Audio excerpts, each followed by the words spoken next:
Hello दोस्तों, मैं आकांक्षा आपके लिए लेकर आई हूँ एक किस्सा महात्मा गांधी जी के जीवन से जुड़ा, जिसमें उन्होंने कैसे अपनी पत्नी कस्तूरबा गांधी को दूसरों का टॉयलेट साफ करने के लिए मजबूर करने की कोशिश की और कैसे उनके खुद के बेटे हरिदास ने गांधी जी से मजबूर होकर इस्लाम धर्म कबूल किया और मुसलमान बन गए।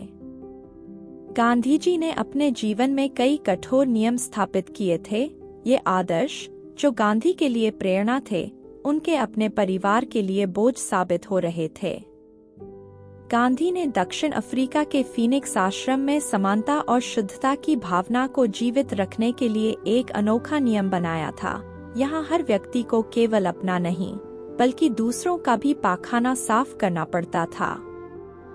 गांधी का तर्क था, हम सब एक हैं।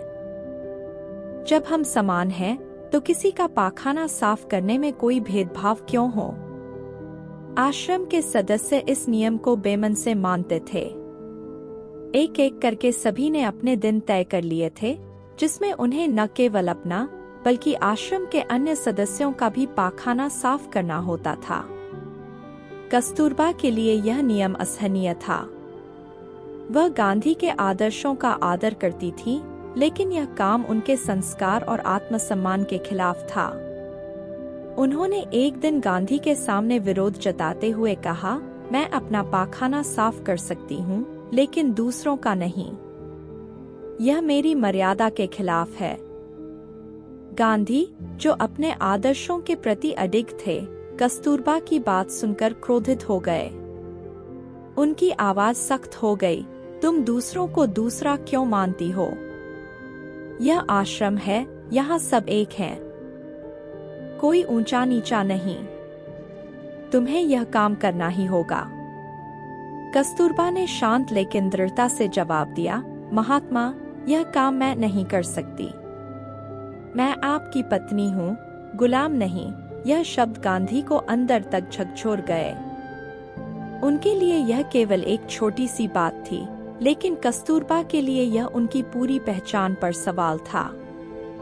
एक रात यह बहस इतनी बढ़ गई कि गांधी ने गुस्से में अपना आपा खो दिया। उन्होंने कस्तूरबा का हाथ जोर से पकड़कर उन्हें घसीटते हुए आश्रम के मुख्य द्वार तक ले गए। गांधी ने कठोर स्वर में कहा, अगर तुम इस नियम को नहीं मानोगी, तो इस आश्रम में तुम्हारे लिए कोई जगह नहीं है। कस्तूरबा ने आंसुओं को रोकते हुए कहा, मैं आपके आदर्शों की इज्जत करती हूँ, लेकिन मैं खुद से समझौता नहीं कर सकती। मुझे माफ करें, पर मैं यह नहीं कर सकती। गांधी, जो हमेशा सत्य और अहिंसा का संदेश देते थे, उस रात अपने ही आदर्शों की बेड़ियों में जकड़ गए। उन्होंने कस्तूरबा को रात के अंधेरे में छोड़ दिया और दरवाजा बंद कर दिया। कस्तूरबा अकेली खड़ी रही। गांधी का आदर्शवाद उनके बच्चों के लिए भी एक कठिन जंजीर बन चुका था। हरिदास, जो अपने जीवन में स्वतंत्रता की तलाश कर रहे थे, वह गांधी के कठोर नियमों के बीच घुट रहे थे। गांधी ने हरिदास की पढ़ाई तक पर रोक लगा दी थी। वह आधुनिक शिक्षा के विरोधी थे और उनका मानना था कि अंग्रेजों की शिक्षा पद्धति केवल मन को बिगाड़ती है। गांधी का मानना था कि शिक्षा का उद्देश्य आत्मा की शुद्धि होनी चाहिए, न कि मात्र बुद्धि का विकास। गांधी ने निश्चय किया कि उनके बच्चे अंग्रेजी शिक्षा प्रणाली से दूर रहेंगे और आश्रम में ही जीवन के सही मूल्य सीखेंगे। हरिदास, जो उम्र के उस पड़ाव पर थे जब दुनिया को जानने और समझने की जिज्ञासा चरम पर होती है, पिता की इस सोच से लगातार परेशान हो रहे थे। गांधी चाहते थे कि हरिदास आश्रम में ही रहें, वही पढ़े और वही जीवन की सच्ची शिक्षा प्राप्त करें। लेकिन हरिदास का दिल कुछ और कह रहा था। वह बाहर की दुनिया को देखना चाहता था, वह स्कूल जाना चाहता था, किताबें पढ़ना चाहता था, जो उसके पिता के नियमों में बंद कर संभव नहीं हो पा रहा था। हरिदास बार बार गांधी से निवेदन करते थे, बापू, मुझे बाहर जाकर पढ़ने की अनुमति दीजिए। मैं भी पढ़ाई करना चाहता हूँ, मुझे भी दुनिया देखनी है।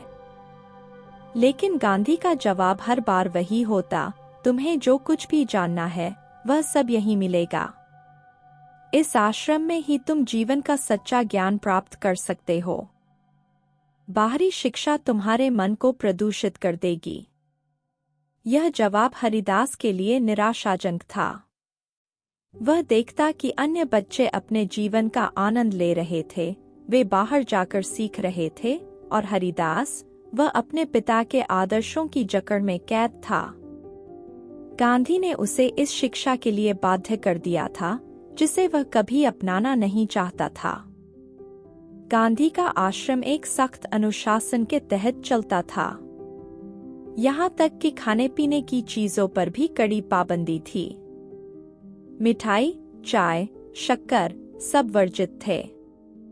एक दिन जब हरिदास का मन बहुत बेचैन हो रहा था, उसने चोरी छिपे बाहर जाकर मिठाई खरीदी। यह उसकी पहली बगावत थी, एक छोटा कदम, लेकिन उसके भीतर एक बड़ा विद्रोह जन्म ले चुका था।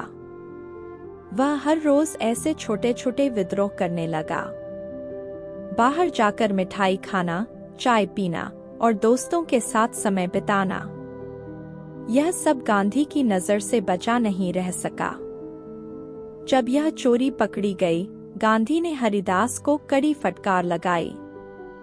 उन्होंने उसे सजा दी और कहा, तुम्हें इस आश्रम के नियमों का पालन करना ही होगा। तुम गांधी हो और गांधी का बेटा अनुशासनहीन नहीं हो सकता। हरिदास ने कई बार सोचा कि वह अपने पिता से इस कैद से छुटकारा पाने की बात करे, लेकिन गांधी के सामने वह कभी कुछ कहने की हिम्मत नहीं जुटा पाया। एक दिन जब उसका मन बिल्कुल टूट चुका था, उसने फैसला किया, वह इस आश्रम से भाग जाएगा, इस जकड़न से खुद को आजाद कर लेगा। रात के अंधेरे में जब सभी सो रहे थे, हरिदास चुपचाप अपने बिस्तर से उठा। उसने अपने कुछ कपड़े और एक छोटी सी गठरी बांध ली। उसने पीछे मुड़कर आश्रम की तरफ देखा। अब यह जगह उसके लिए जेल बन चुकी थी। उसने तय कर लिया था कि वह यहाँ से दूर जाकर अपनी खुद की जिंदगी बनाएगा, अपनी पहचान खुद गढ़ेगा। हरिदास ने इस्लाम धर्म अपना लिया और अपना नाम अब्दुल्ला गांधी रख लिया। यह खबर गांधी के लिए किसी बड़े आघात से कम नहीं थी। उनके अपने ही बेटे ने उनके आदर्शों के खिलाफ जाकर ऐसा कदम उठाया था जो गांधी के लिए असहनीय था। हरिदास ने कहा, बापू, आप तो कहते थे कि हिंदू और मुसलमान एक हैं। फिर मैं मुसलमान बन गया तो आपको इतनी तकलीफ क्यों हो रही है? यह बात गांधी को और भी गहरे तक चुभ गई। वह हमेशा कहते थे कि धर्म में कोई भेदभाव नहीं है, लेकिन उनके अपने ही बेटे के इस कदम ने उन्हें यह एहसास दिलाया कि उनके आदर्शों और उनकी भावनाओं के बीच एक गहरी खाई थी। दोस्तों, कमेंट बॉक्स में अपने विचार जरूर लिखें। क्या अपने आदर्शों को दूसरों पर थोपना सही है?